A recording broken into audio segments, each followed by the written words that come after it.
Queremos saludar a la gente que está en las ciudades, en los pueblos, que está en Estados Unidos, que está en Argentina, en Colombia, en Haití, en Panamá. Queremos saludar a la gente que también se conecta con nosotros en Europa, Canadá. Así que saludos para todos. Sigan conectados con nosotros a través de nuestro canal, que le vamos a seguir trayendo una palabra de la revelación de Dios para este tiempo.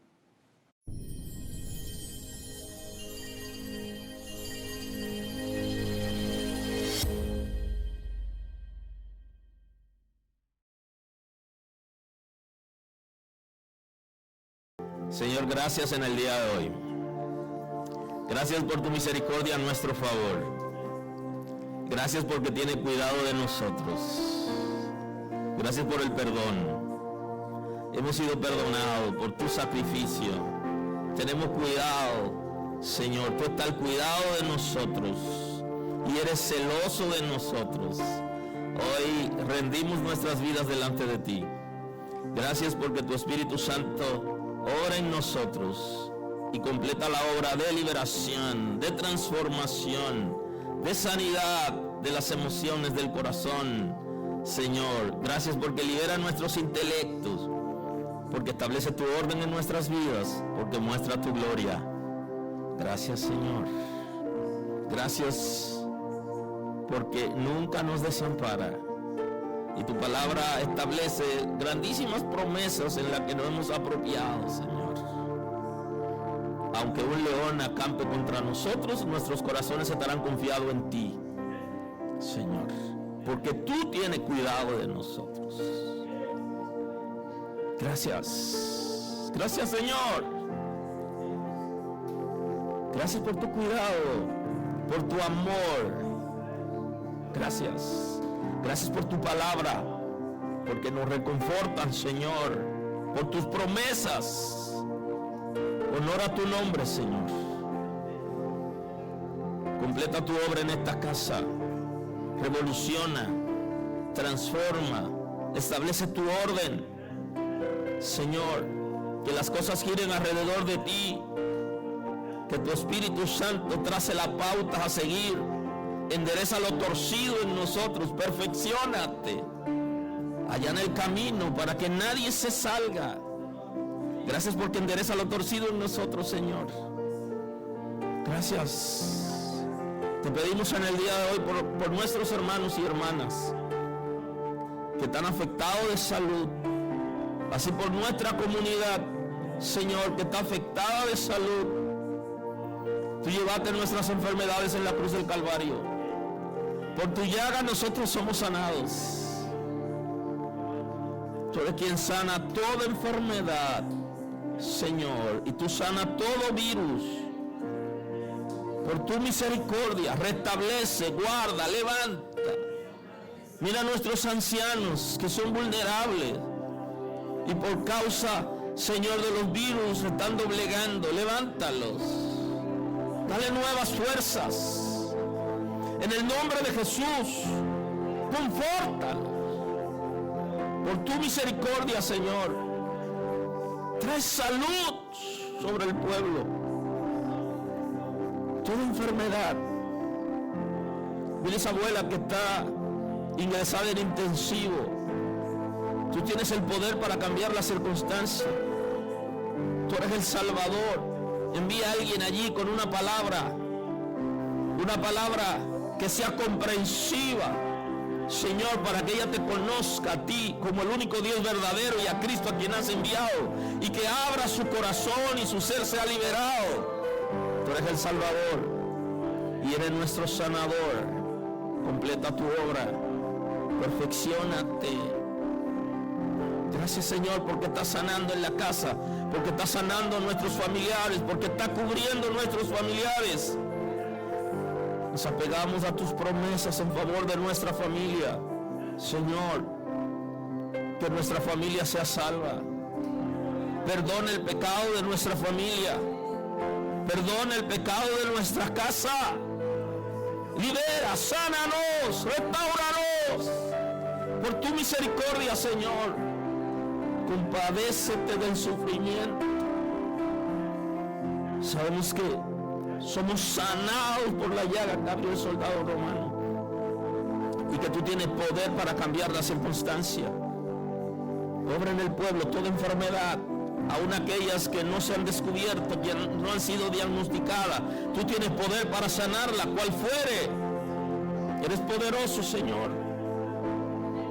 Confiamos en tus promesas, nos unimos en la mañana de hoy, creyendo que levantará al pueblo, que recibirá nuevas fuerzas, que recibirá salud, que tú te compadeces. Gracias, Señor. Gracias. Mira, mis hermanos y hermanas que van de viaje al interior, guarda tú su salida y entrada. Permite que el compartir con la familia en los pueblos sea de bendición para ellos y su familia, que haya reconciliación, restauración de familia, salvación, Señor. En el nombre de Jesús, los que se quedan en la ciudad, tú los guardas, porque tú bendices en el campo, bendices en la ciudad, bendices en los pueblos, tú bendices en todo lugar. Gracias por la cobertura sobre el pueblo. Guarda de espíritu de accidente, Señor, que se manifiestan en estos días. Y guarda de gente que por causa del alcohol pierden los estribos y pierden el control. Guárdanos de toda trampa, Señor, del enemigo. Guarda a tu pueblo por tu misericordia, que puedan ir y regresar en paz a los pueblos. Que tu gracia fluya, Señor, y que haya una palabra de salvación en favor de la familia de cada uno de tus hijos, para gloria de tu nombre. Gracias porque nos da la sabiduría hoy para traer una palabra de bendición, de fortaleza, de restauración, de salvación, de arrepentimiento en el nombre de Jesús. Gracias, Señor. Aleluya. Aleluya. Bendito es el nombre del Señor.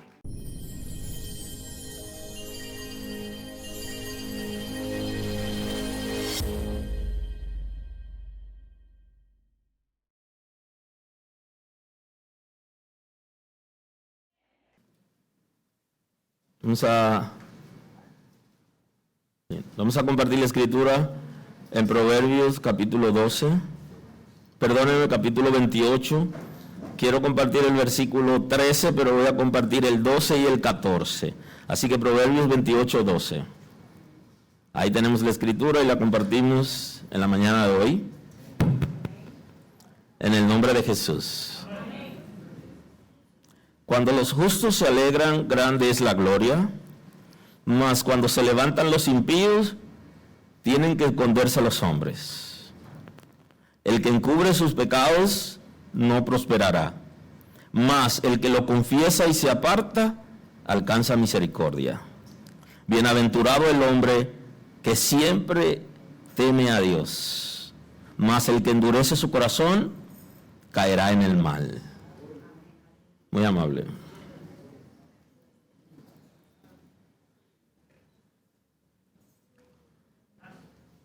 En la predicación de la reconciliación, tenemos hoy la segunda entrega acerca de la efectividad del perdón. Oportunamente, en este tiempo de Navidad, como la gente le ha llamado, de la Natividad, que en su contexto es la restauración del mundo, el perdón de pecados, la reconciliación del hombre con Dios. Poder ver lo interesante que es ser perdonado de pecados. Cuando uno se enrola en el quehacer cristiano, en la asistencia a la iglesia, uno no sabe, no percibe lo extraordinario, lo grande que es lo que está ocurriendo, sino como en el tiempo.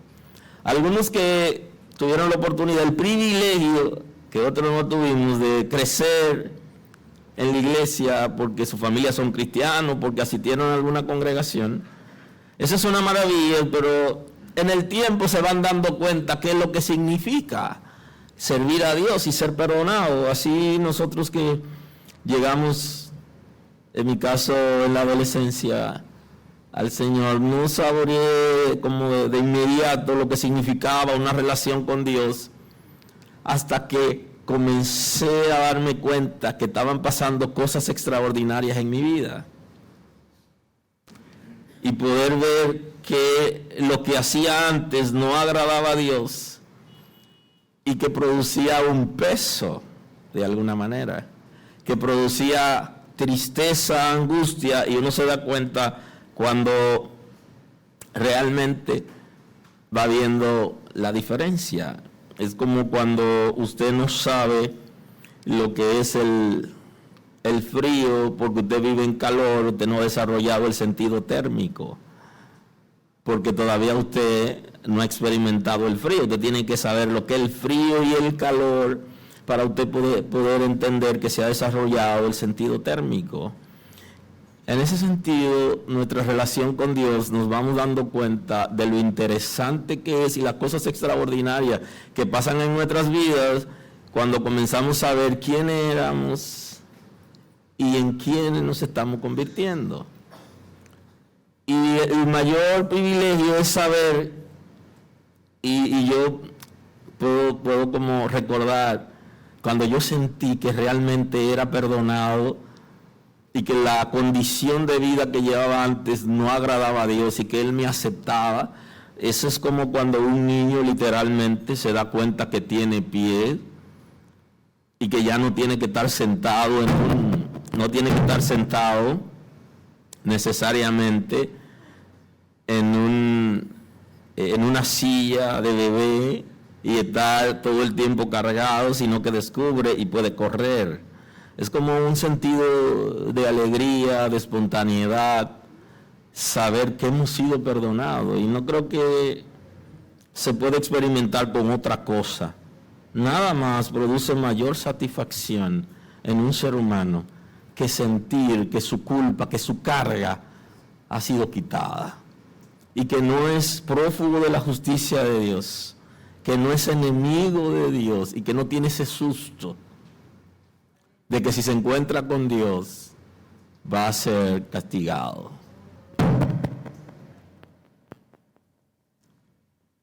La efectividad del perdón es directamente proporcional a la receptividad del ofendido. La efectividad del perdón es directamente proporcional a la receptividad que tenga el ofendido. En la misma medida que yo puedo darme cuenta que estoy en capacidad de perdonar o que yo he sido perdonado, eso va a ser directamente proporcional a que el que ha sido ofendido responda. Dos casos: yo ofendí a Dios y ofendí a mi prójimo. Yo ofendí a Dios y mi prójimo me ofendió a mí. Entonces, yo tengo que ser receptivo de la misma manera que Dios es receptivo conmigo. Entonces, Dios está dispuesto, por medio de Cristo, Él ha manifestado su receptividad. Y el texto sagrado está planteando que Él se acercó a nosotros. Observe algo. A mí me han ofendido y yo decido acercarme a mi ofensor con el propósito de perdonarlo.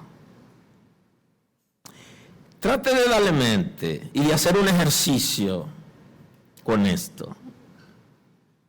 ¿Cómo que funciona en términos espirituales?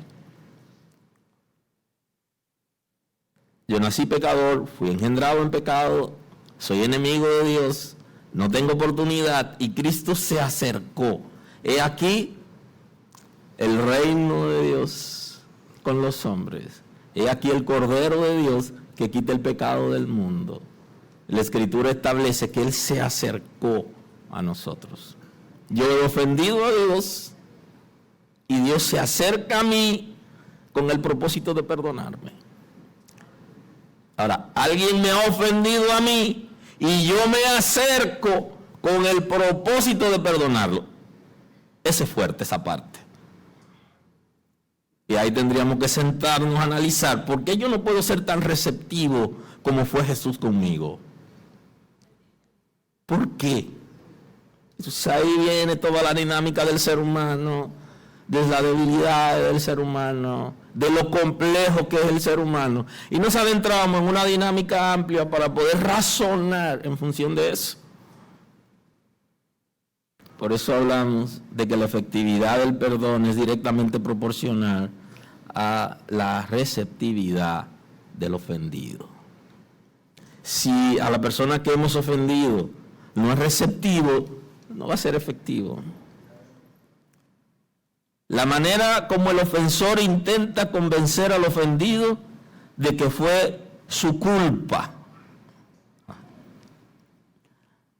y que está dispuesto a tener un mejor comportamiento a partir del momento o del presente. Es la manera como el ofensor intenta convencer al ofendido de que fue su culpa. Va a ser efectivo el perdón cuando el que ofende se acerca e intenta convencerlo diciéndole fue mi culpa. Observen a Adán. ¿Dijo Adán que era culpable? No. Adán nunca dijo que era culpable. ¿Tuve miedo? Me escondí. Cuando es confrontado dice, bueno, aquí todos somos culpables. Tú me creaste a mí y yo estaba bien. Me diste una mujer, me la diste tú y ahora me cuestiona cuando ella me dio y yo comí. Fíjense que aquí no hay una confesión. Y eso de confesión se lo voy a explicar porque a principio de año quiero tener una ligera predicación de algunas entregas acerca de la confesión. Es puntual poder hablar de eso y aclarar algunos puntos en términos bíblicos. Pero Adán no se confiesa, no se adelanta para ir donde Dios a decirle, yo he pecado, lo he hecho mal, sino que cuando es confrontado se defiende. Entonces el perdón va a ser efectivo cuando el que ofende intenta convencer al ofendido diciéndole, yo lo he hecho mal. Oiga bien, usted intenta convencerme a mí de que usted me dañó, que usted es responsable de eso, y entonces intenta explicarme y me da razonamiento lógico para que yo proceda al perdón. Y entonces aquí está la dinámica espiritual. Cuando nosotros pecamos, la natural es que sintamos un remordimiento, porque nosotros hemos hecho aquello que Dios ha dicho que no hagamos. Y ese concepto de remordimiento se da en el corazón, en aquello que se llama la conciencia, donde la conciencia, aquí edificada por el Espíritu Santo, nos convence de que hemos actuado mal. Tuve mal comportamiento, dije una palabra no apropiada o pensé algo incorrecto. Y entonces intenta convencerme el Espíritu Santo por medio de la conciencia de que yo hice algo malo. Y entonces yo, sabiendo eso, y ese es el concepto de convicción que explicábamos la semana pasada, que es parte de la reconciliación, es antes del perdón. Y entonces nosotros debemos estar convencidos de que lo hicimos mal e intentamos convencer a la persona que hemos dañado de que lo hicimos mal. Y creo que aquí está la debilidad de nosotros. Casi siempre a nosotros es que nos dicen, me pisaste el callo. Yo lo sé, pero estoy callado. Y para que el perdón sea efectivo, quien debe ir a rogar es el que ofendió. Intentando convencer de que él lo hizo mal y que quiere una oportunidad. ¿Alguien está aquí hoy? La idea no es ponérsela difícil en esta predicación. La idea es que nosotros, cuando salgamos de aquí hoy, analicemos y nos miremos en el espejo y le busquemos la vuelta a situaciones internas que posiblemente podemos razonar hoy aquí entre nosotros.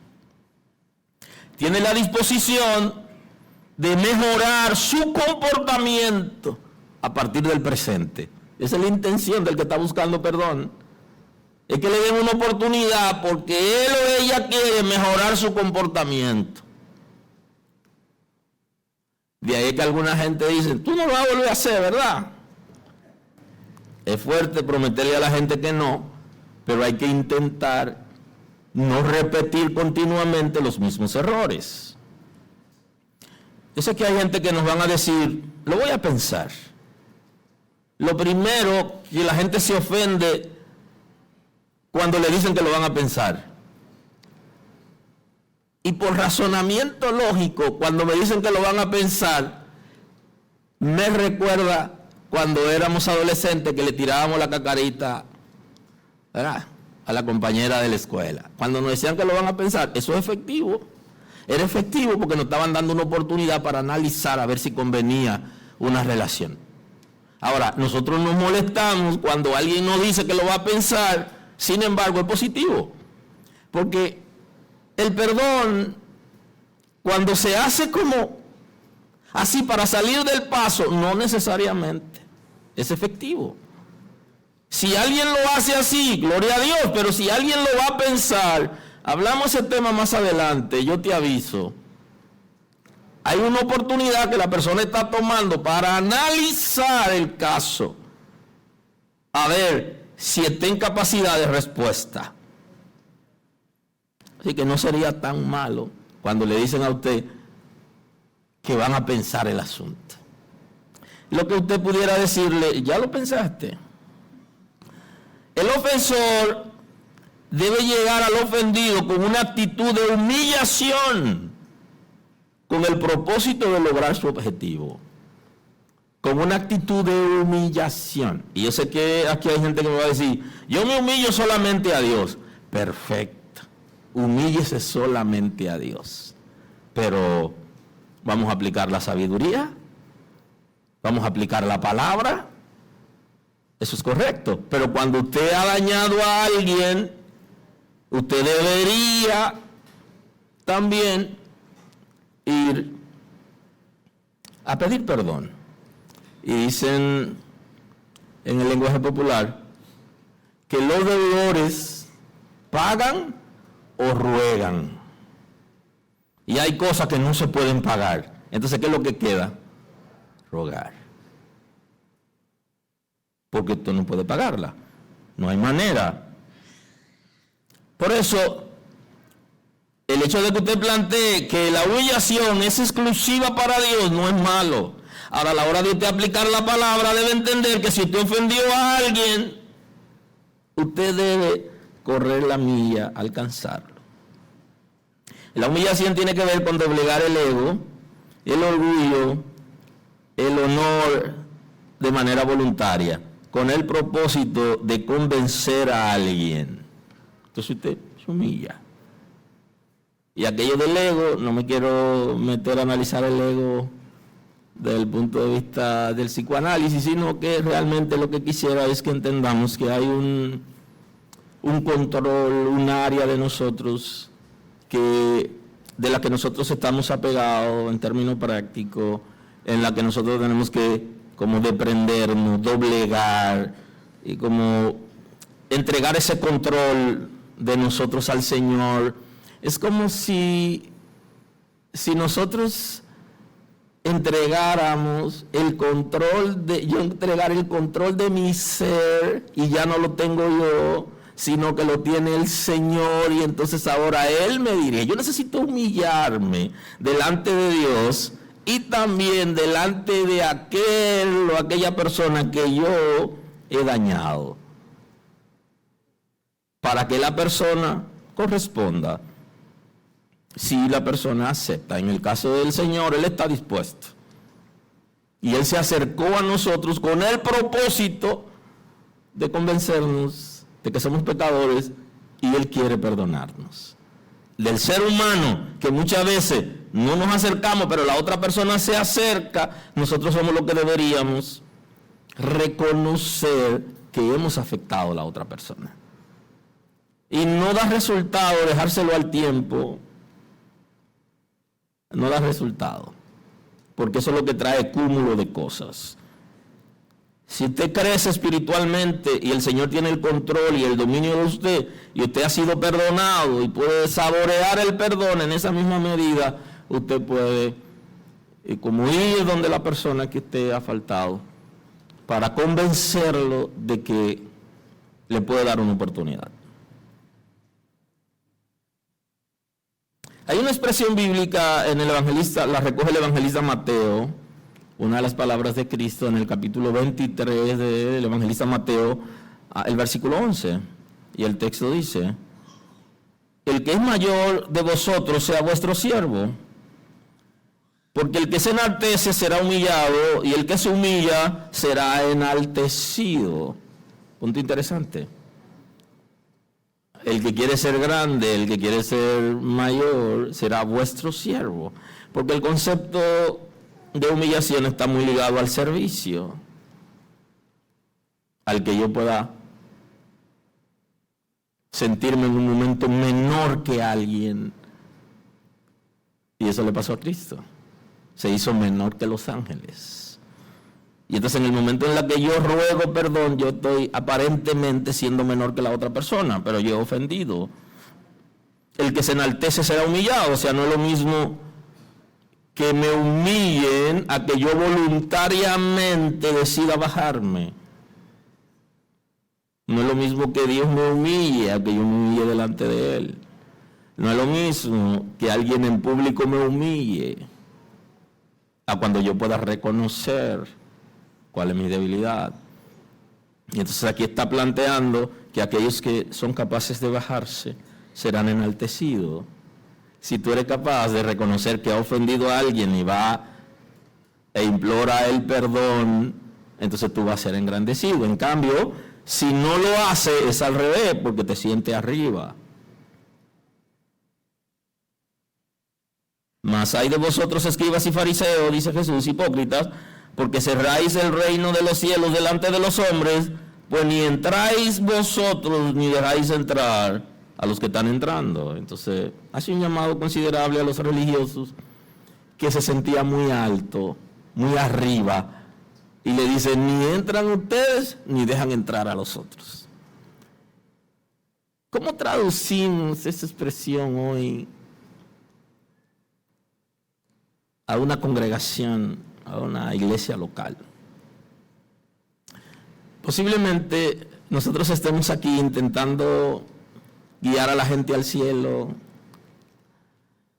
e intentando acercarnos a la gente para que conozcan a Dios, pero el comportamiento que nosotros tenemos no es apropiado. O sea, al final Pablo habla de eso, siendo heraldo para alguien, entonces yo termino siendo eliminado. O sea, que hay una posibilidad de que alguien intente ayudar a alguien, a otra persona a entrar al cielo, pero que él no esté haciendo lo correcto.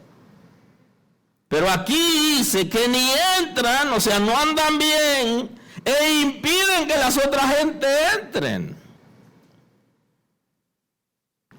No solamente ellos, sino que también impiden que los que están alrededor, que escuchan la palabra y que ven nuestro comportamiento, también dejen de entrar. Pareciera como si entrar al cielo depende de nosotros. Si ustedes saben que no, depende de Cristo, pero la iglesia, el creyente, es el que representa a Cristo. Y tan débil es Cristo como el que yo represento. Tan fuerte es Cristo como el que yo represento. Tan fiel es Cristo como el que yo represento. Porque la gente ve nuestro comportamiento y nos ve a nosotros y ve a Cristo a través de nosotros. Entonces, si nosotros no hacemos lo correcto, no entramos nosotros, pero la gente que es afectado tampoco lo dejamos entrar. Y entonces Jesús le llama hipócrita a los fariseos, a los maestros de la ley, que intentaban guiar a la gente, pero no lo estaban guiando al Padre, sino que lo estaban guiando mal, y ellos mismos tenían un comportamiento inapropiado. Entonces le dice: bájense, para que puedan ser enaltecidos. Y entonces, con relación al texto, al tema, en Filipenses 2:6 la Escritura dice, lo voy a leer para llegar al contexto: haya pues en vosotros es de sentir que hubo también en Cristo Jesús, el cual siendo en forma de Dios, no estimó el ser igual a Dios como que esa cosa que aferrarse, sino que se despojó a sí mismo, tomando forma de siervo, hecho semejante a los hombres, estando en la condición de hombre, se humilló a sí mismo, haciéndose obediente hasta la muerte, y muerte de cruz. Por lo cual Dios también le exaltó hasta lo sumo, y le dio un nombre que es sobre todo nombre, para que en el nombre de Jesús se doble toda rodilla de todo lo que están en los cielos y en la tierra y debajo de la tierra, y toda lengua confiese que Jesucristo es el Señor, para gloria de Dios Padre. ¿Necesitaba Cristo humillarse para poder ser el Señor? Eso no es bíblico. Dice que es eternamente engendrado del Padre, que Él es Señor. Él no necesitaba eso. Quien necesitaba que Cristo se humille era yo. Soy yo. Eres tú. Eras tú. ¿Por qué? Porque Él iba a convencer al Padre de mi situación e hizo un sacrificio por mí, y Él se humilló por mí. Y aquí está la diferencia. Para Él ser Señor y que toda rodilla se doble delante de Él no tenía que hacer eso. Pero Él ha comprado al precio de sangre a todo ser humano, ha pagado un alto precio por nuestra salvación, y lo hizo por medio de la humillación. Cristo se humilló y yo recibo perdón. Él hizo el sacrificio y yo recibo el perdón. Yo recibo la salvación. Yo recibo la justificación. Y entonces, para que haya perdón se requiere ¿qué? Humillación, literalmente. Alguien tiene que reconocer que lo hizo mal.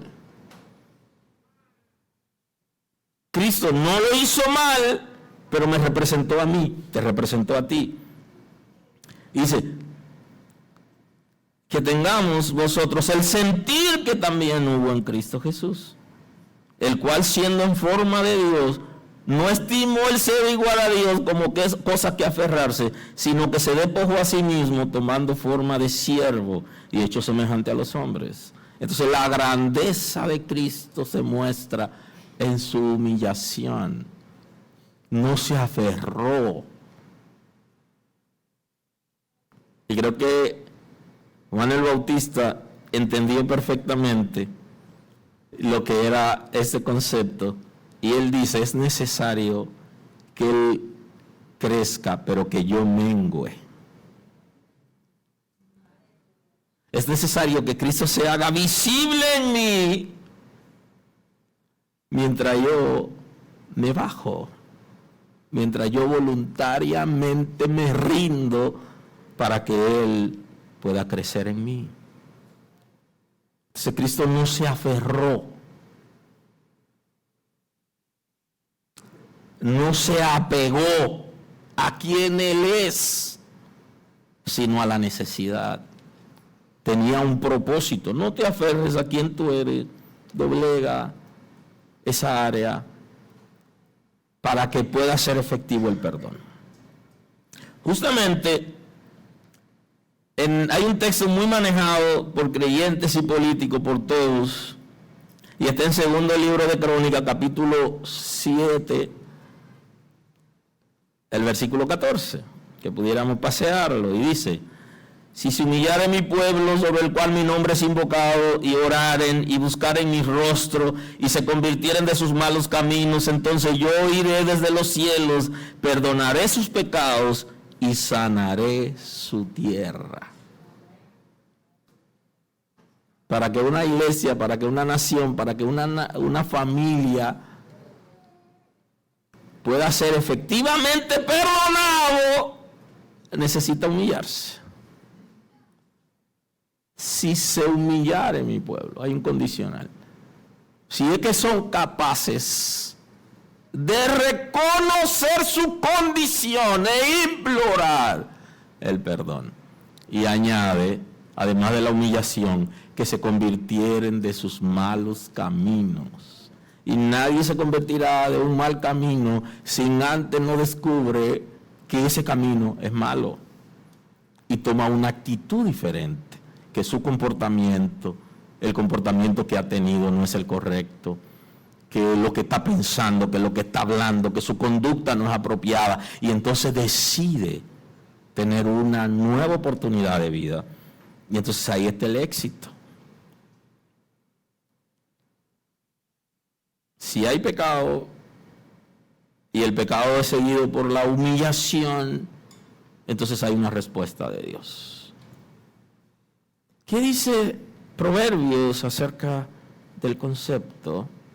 ¿Por qué debemos procurar que sea efectivo el perdón? En el contexto dice, cuando los justos se alegran, grande es la gloria, mas cuando se levantan los impíos, tienen que esconderse los hombres. Y entonces vamos al texto que tenemos. El que encubre sus pecados no prosperará. El que tapa su pecado no prosperará. El que se hace pasar como que está haciendo lo correcto, pero lo que está haciendo es incorrecto. El texto que leímos dice que es hipocresía. Y cae sobre aquellos que son religiosos. Porque la religión, por su naturaleza, es hipocresía. Porque no puede agradar a Dios, no hace lo correcto, pero quiere venderle al mundo que está haciendo lo correcto. Y toda persona que se involucra en la religión termina siendo hipócrita. Ahora va a ser liberado cuando recibe a Cristo, porque ya no quiere venderle a la gente lo que Él es, sino que quiere vivir para Dios y que se refleje en Él lo que Él es, lo que ella es. Y ahí está la diferencia. Prosperará una familia, prosperará un matrimonio, prosperará una relación de parejas, una relación de padres e hijos, prosperará una congregación, una iglesia, donde la gente tapa las cosas y la cubre, le esconde y no es capaz de abiertamente confesarla delante de Dios, y que las ofensas de los hermanos puedan ser confrontadas uno con otros para ser perdonados y sanados. Prospera una empresa tapando las cosas, por eso han quebrado bancos, porque tenían dos sistemas de contabilidad. Y la superintendencia que regula, una de las instituciones reguladoras, solo manejaba una. Y cuando llegó el momento de venderse, se descubrió que no estaba en capacidad y que no era lo que se veía y que lo que estaban pidiendo no era. O sea, no hay manera, no hay una institución que cubriendo las faltas, haciendo lo incorrecto, se sostenga en el tiempo. No hay manera. No se prospera de esa manera. ¿Qué relación de parejas va a progresar si uno está dañando al otro, el otro, y se están dañando mutuamente y no son capaces de mirarse y decirme, perdóname, o yo te perdono, y vamos a hacer una nueva vida, una nueva relación? No puede prosperar, porque de hecho ya ni siquiera es relación, ni ya es matrimonio. Si le aplicamos el concepto bíblico de lo que es, muchas veces ya no es. No prospera, no tiene éxito. El que encubre sus pecados no prosperará. Mas el que lo confiesa y se aparta, alcanza misericordia. El segundo paso es la confesión, en la que libremente somos o estamos en capacidad de confrontar a alguien, o ir donde Dios en este caso y decirle, yo lo hice mal, no sé qué me pasó por la cabeza. Inclusive yo ni me creía que yo era tan débil como lo soy, yo me creía más fuerte. pero verdad, no soy tan fuerte como creí. Te pisé el callo, no lo hice bien, no te traté con dignidad con la que lleva, me distraje. O sea, abiertamente conversar de un tema que se sabe, ya se sabe. ¿Por qué no mirarnos a la cara y ser capaces libremente de decir lo que pasó? Hay que confesarlo. Sea el pecado delante de Dios o sea la falta al hermano o la hermana, si no, no va a ser efectivo el perdón. ¿De qué usted está pidiendo perdón? ¿Por qué está pidiendo perdón? Enumérelo. A veces pasa en las congregaciones que la gente le dice, perdóname, pero usted no tiene ni idea. Ni idea. Igual usted lo dice, yo no sé por qué tú me estás pidiendo perdón y te perdono, no tengo nada contra ti. Porque a veces la gente tiene sentimientos contrarios hacia una persona por algo que la persona ni sabe. Pero aquí estamos hablando de una condición donde sí se sabe que hay una condición, que hay un problema y que están conscientes los dos y se requiere de ese momento. Entonces, la Sagrada Escritura dice que hay que confesarlo, ¿ok?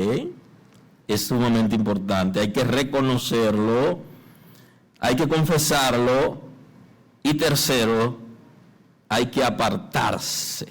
Es el siguiente elemento.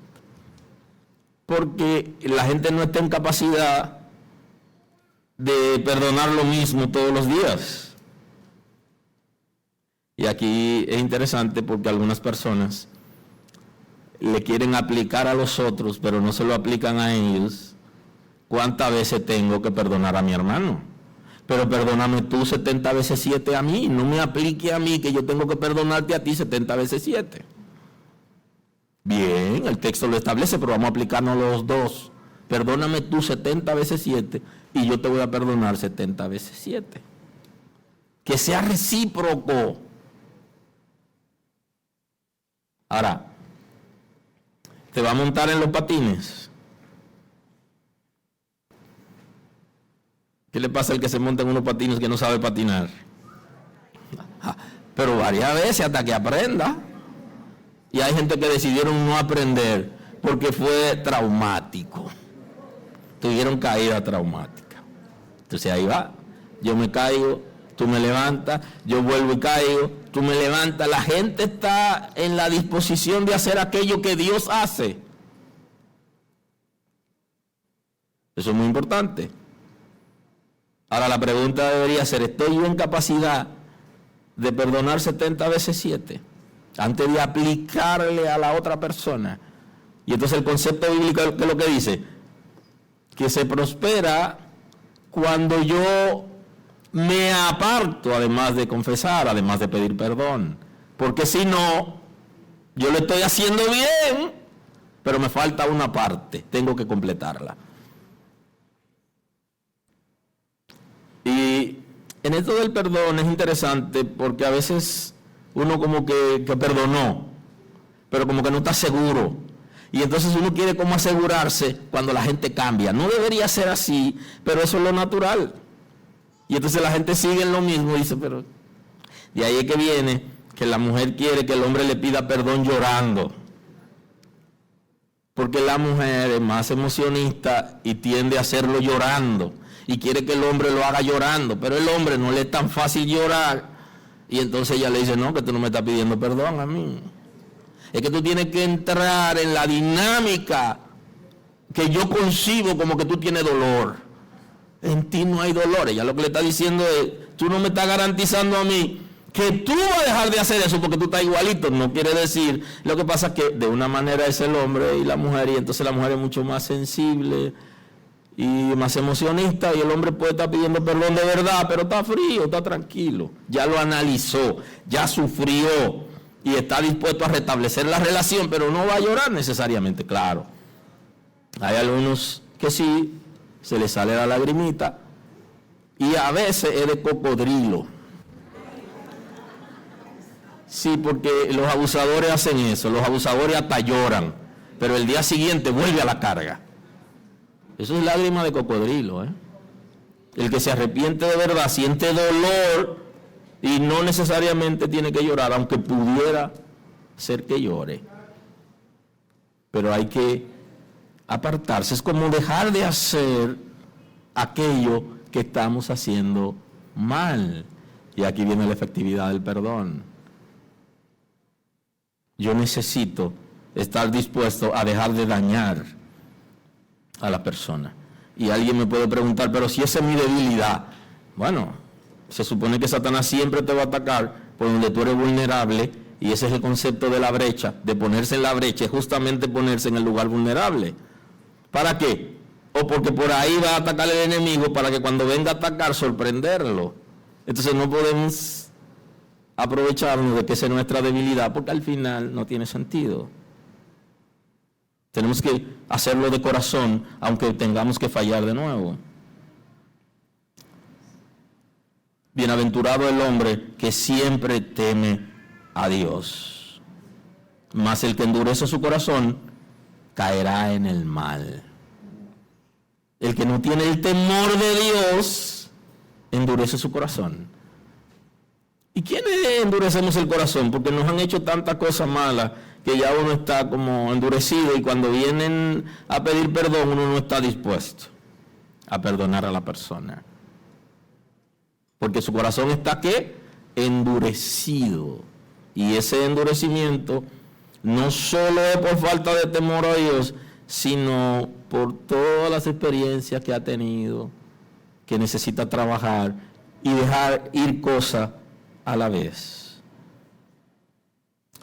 El evangelista Mateo recoge una expresión interesante que Cristo trae en el 18:28, y él dice: pero saliendo aquel siervo, halló a uno de sus consiervos que le debía 100 denarios. Y haciendo de él, le ahogaba diciendo: págame lo que debes. Págame lo que me debes. ¿No deberías tú también tener misericordia de tu consiervo, como yo tuve misericordia de ti? Dice el Señor, le dice: ¿no deberías tú tener misericordia de tu hermano, de tu consiervo, como yo tuve misericordia de ti?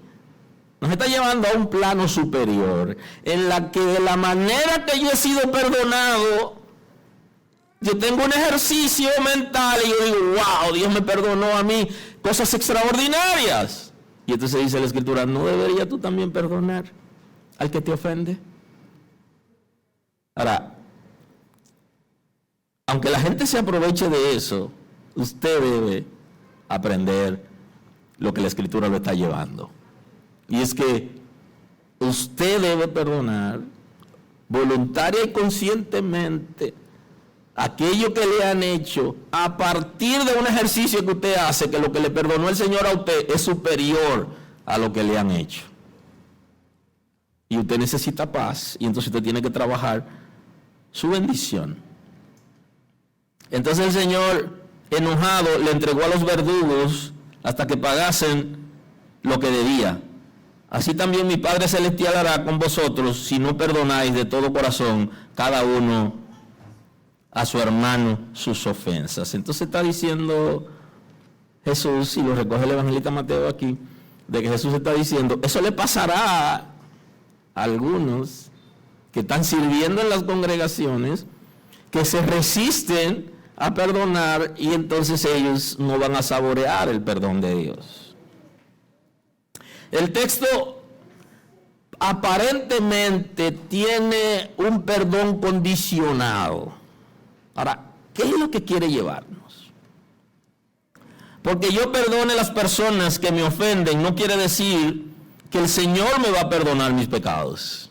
Y ese punto tenemos que estar claro. El hecho de que yo sea una persona fácil para perdonar y para restaurar relaciones no significa que yo voy a ser perdonado por eso. Porque el perdón de mis pecados no tiene que ver necesariamente con que yo le perdone las ofensas a la gente. El perdón de mis pecados tiene otra connotación. El perdón de mis pecados y la justificación tiene que ver con la redención. Si yo no recibo a Cristo como Salvador, yo no voy a ser perdonado y no voy a ser justificado. Yo tengo primero que recibir a Cristo como mi Salvador. Yo tengo que ser perdonado y justificado, declarado libre de culpas. Y después, entonces, yo estaré en capacidad por guianza del Espíritu de Dios para perdonar a la gente. No lo hagamos al revés. Yo soy salvo porque yo perdoné a la gente. No, yo soy salvo porque Cristo me ha redimido y me ha justificado, me ha declarado libre de culpas. Ahora, yo estoy en capacidad, guiado por el Espíritu de Dios, para perdonar a la gente. Si yo creo que perdonando a la gente voy a ser salvo, entonces ya la salvación Cristo no la compró, sino la estoy comprando yo. Yo te voy a perdonar para ser salvo. Yo soy salvo. Y estoy en capacidad porque el Espíritu de Dios me guía para perdonarte. Pero yo no te voy a perdonar para ser salvo. Nada. Cristo ya me salvó y me ha declarado libre de culpas en la justificación. Y yo tengo paz con Dios. Establece la Escritura. Entonces, de esa manera, entonces la justificación genera paz interna, paz con Dios y paz con mis semejantes. Y para tener paz con mis semejantes necesito, ¿qué cosa? Estar perdonando y que me perdonen a mí. Perdonarlos y confesar cuando yo lo he dañado. Aleluya. Y ese es el principio bíblico.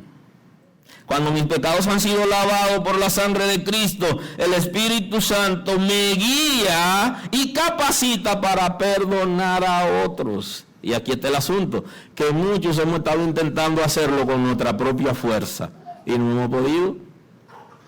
Porque ¿quién podrá servir a Dios y llenar las expectativas, la justicia de Dios por su propia fuerza? No hay justo ni un solo. Dice la Escritura. No hay quien busque a Dios por su propio deseo, por su propia naturaleza. Por el contrario, decíamos al principio que Cristo se ha ofrecido, que se entregó, pero que antes vino y habitó entre nosotros, se acercó. Se acercó a nosotros.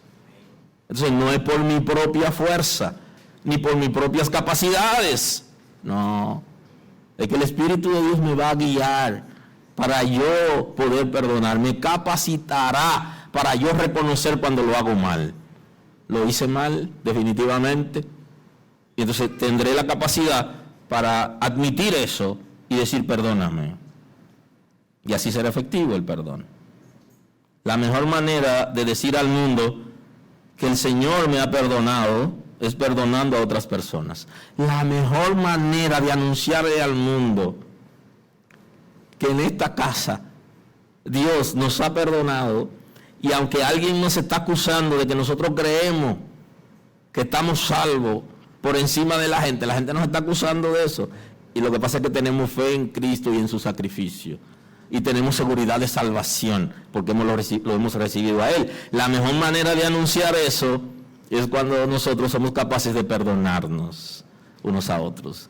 Cuando trabajamos con gente, llámese gente impía o gente cristiana, porque hay sitios donde trabajan cristianos que no tienen ninguna diferencia, y yo sé de eso. No hay ninguna diferencia en algunos sitios de trabajo, porque sean cristianos o no, pero para usted poder decir que usted está salvo, entonces usted debe perdonar a la gente. El evangelista Mateo también en el capítulo 6, el versículo 12, él recoge otra expresión de Cristo, y él dice: perdónanos nuestras deudas, como también nosotros perdonamos a nuestros deudores. Y no nos metas en tentación, mas líbranos del mal, porque tuyo es el reino, el poder y la gloria por los siglos de los siglos.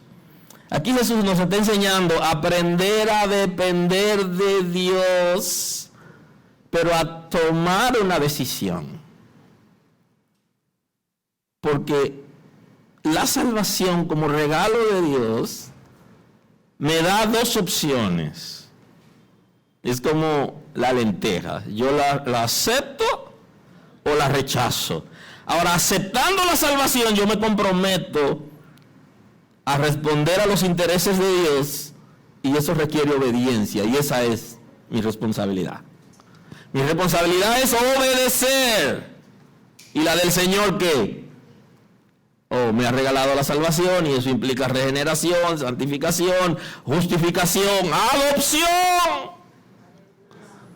Y yo necesito tener fe salvadora para aceptar la salvación. Y yo necesito obedecer la palabra. Y entonces la obediencia a la palabra aquí implica que yo tengo, como obediente a la palabra de Dios, que perdonar. O en su defecto, confesar a la gente que he dañado para convencerlo, para que la persona me dé una oportunidad. Una nueva oportunidad. Y entonces el perdón sea efectivo.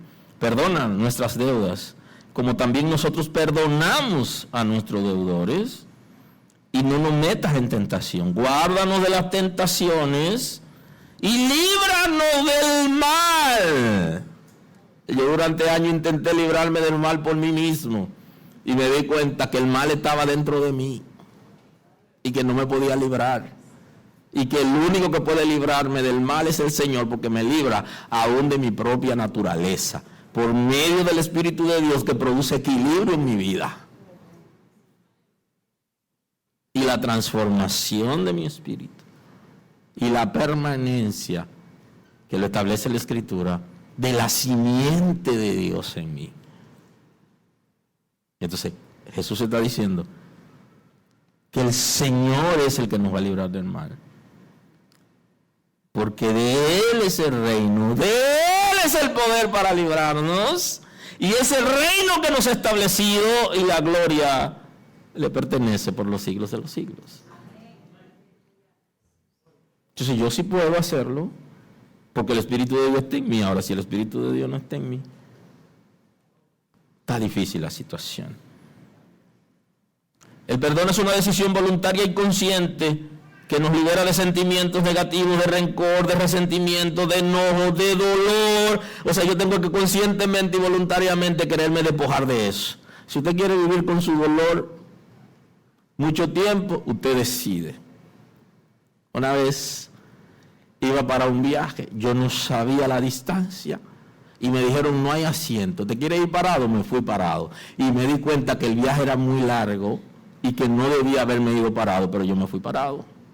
Nunca más me hablen de un viaje largo e incómodo. Yo me voy a acomodar. Acomódese, que usted me va a tolerar a mí, no solamente ahora, sino también en la venidera. Imagínese usted, si no nos toleramos aquí, ¿qué pasará allá? Entonces ahí es donde dice Jesús, ni entran ni dejan entrar. O sea, ni entran y le cierran la puerta a las otras gente. Entre y deje la puerta abierta, para que no solamente entre usted, sino también la gente pueda entrar. Es una decisión consciente y voluntaria en la que usted decide soltar el enojo, soltar el dolor, el resentimiento, el rencor. Todo usted tiene que soltarlo, pero eso voluntariamente, esa es su responsabilidad. Algunas personas no pueden perdonar fácilmente porque son sensibles a situaciones del pasado. Lo que lo está haciendo no es ahora, son situaciones del pasado que no soltaron, de las que no se sanaron, de las que no se liberaron, y vienen arrastrando cosas, y entonces la vida se le complica ahora porque desde el pasado vienen arrastrando cosas. Comience a sanar y a soltar para que usted tenga capacidad de emprender los proyectos que siguen. Dice que hay cosas que usted dice, pero eso no es para tanto, no es para tanto para usted. Y mucha gente dice, eso no importa, a usted no le importa, pero a mí sí, porque esa es mi situación. Ah, que eso es fácil para ti. Para la persona que tiene situaciones del pasado, que viene arrastrando situaciones, que se crió en un ambiente difícil y que lo han dañado y que no ha sanado, hace como los católicos. ¿Usted sabe cómo es que hacen los católicos? le ponen la cruz de lejos. Le ponen la cruz de lejos, con los dedos se la hacen. Porque están tan cargados que necesitan ayuda del pasado, no solamente lo de ahora. Lo de ahora no es tan difícil, es todo lo que ha pasado. Y hay relaciones que han sido tormentuosas, que han sido fuertes, y aún después que conocieron al Señor, hay muchas cosas abajo ahí que no han sanado. Y necesitan sanar para que lo que está pasando ahora se pueda resolver. Si soltamos el pasado, si sanamos las cosas que nos han afectado emocionalmente, que han afectado nuestros corazones en el pasado, será más fácil perdonar y será más fácil confesar lo que hemos hecho mal a la otra gente. Y de ahí que el Señor nos está hablando a través del proverbista que dice: sobre toda cosa guardada, guarda tu corazón, porque de él mana la vida. Pero yo no leí eso antes, yo no lo guardé, ya mi corazón se dañó. Y yo llegué aquí cargado, trabajado, y necesito descansar en el Señor. Y eso es un proceso. Pero en lo que eso ocurre, yo tengo que tomar una decisión voluntaria de sanar. Han acumulado resentimiento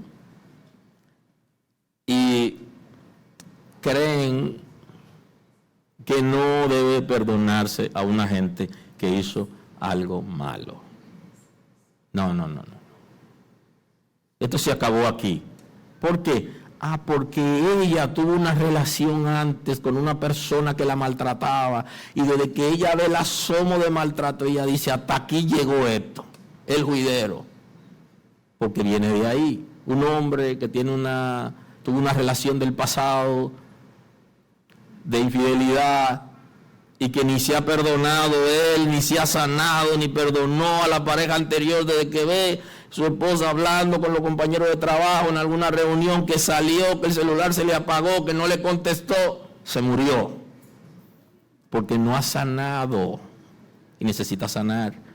Y antes de una segunda relación la gente debe sanar, pero eso no es así. Ya en las iglesias están esperando que rápidamente se resuelva eso para entrar en el nuevo. Entonces necesitamos sanar. Y esto es serio. Hay que desprenderse del dolor, del odio, del rencor, y eso hay que traérselo a Cristo. Para entonces comenzar a tener una vida nueva en el Señor. Una vida de esperanza. Demasiadas cosas se han acumulado. Y la gente que nos rodea de alguna manera nos marcó. Y llegamos a la iglesia arrastrándonos, pensando que en la iglesia las cosas son diferentes, y aquí nos hacen lo mismo que nos hicieron fuera. Mire, esto es fuerte. Y si yo hubiera sabido que esto era así, dice la gente, no entre. Ya usted está aquí, fájese. Y ya usted conoce la verdad, que es Cristo. Y Cristo no le hace daño. Y si alguien le hace daño, siga caminando y perdone, no se detenga. Hay que sanar para que el perdón sea efectivo en las relaciones interpersonales. Una relación con otras personas sin haber sanado, la otra persona va a sufrir todo lo que nosotros vivimos antes. Hay que tenerle compasión al que se junta con nosotros, porque nosotros no hemos sanado y lo vamos a cargar y lo vamos a culpar de cosas que la gente no hizo. Sane, levántese. Perdone, dese una oportunidad de vida, tenga una nueva oportunidad en Cristo. Y aprenda a usar de manera correcta el libre albedrío para poder disfrutar de la gracia. Mire, yo quiero que usted esté aquí y que usted venga como quiera, pero venga, porque un día Dios va a hacer el trabajo. Pero la gracia se disfruta, el servir a Dios se disfruta. No estamos aquí para estar cansados, dolidos, cargados. Suelte. Y use bien la libertad que Dios le ha dado para vivir en Él y disfrutarlo. Disfrute la gracia. Disfrute el amor de Dios. ¿Y cuándo que lo va a hacer? Cuando usted ya es anciano. No. Comienza a despojarse de cosas, entréguesela al Señor. Y qué bueno que estamos en un año ya concluyendo, para que usted no entre al nuevo con eso. Déjelo ahora, déjelo aquí. Y no cruce con eso. Disfrute la gracia. Disfrútela. La relación con los hermanos se disfruta. Y uno va a estar en una iglesia y cargado. No, suelte. Gócese, sirva con libertad. Donde usted cree que puede hacerlo. Y si le piden que haga algo que usted no se siente cómodo, diga, yo no voy a hacer eso. Disfrute la gracia, suelte la carga, vive en libertad. Que la relación con Dios requiere una responsabilidad personal. Personal. El sentirse perdonado y perdonar a otras personas nos eleva a una mejor posición espiritual. Y así fue verdad que concluí. El sentirse perdonado y perdonar a otras personas nos eleva a una mejor posición espiritual. Y la gente dice, ¿y cuándo que yo voy a crecer? ¿Y cuándo que fulano va a crecer? O cuando se despoje y comience a vivir en Cristo y a disfrutar de la gracia. Entonces va a comenzar a crecer espiritualmente. ¿Por qué la gente no puede hacer eso? Esa pregunta vamos a verla más adelante. Pero usted puede ayudar a alguien guiándolo en la palabra para que esa persona pueda experimentar la sanidad, los cambios que se requieren y tener una vida abundante. Señor, gracias. Gracias en el día de hoy. Gracias por tu misericordia. Yo quiero aprender a perdonar y dejar pasar cosas. Señor, capacítame. Capacítanos para perdonar, Señor, y dejar pasar cosas. Y que el pasado no me cargue, sino que pueda tener una vida nueva a partir de ti, a partir de ahora. Señor, dame la sabiduría para guardar mi corazón. Dame el entendimiento para confrontar. Qué bueno es agradarte a ti y hacer aquello que tú has establecido. Yo quiero perdonar. Yo sé que he sido perdonado y quiero perdonar libremente. Y quiero, cuando ofenda, poder intentar convencer a la persona que ofendí que lo he ofendido e implorar su perdón. Gracias por tu misericordia. Honor y gloria a tu nombre. Gracias, Señor. Dios lo bendiga. Gracias. Gracias por estar con nosotros escuchando la palabra. Hoy es un buen día para que tomes una decisión para recibir a Cristo como tu Salvador. Nosotros queremos estar contigo y apoyarte en el conocimiento de la palabra. Podemos trabajar contigo un curso de estudio bíblico para que puedas conocer a Dios. Hoy es un buen día. Llámanos o escríbenos por WhatsApp y estaremos contigo en este momento. Dios te bendiga.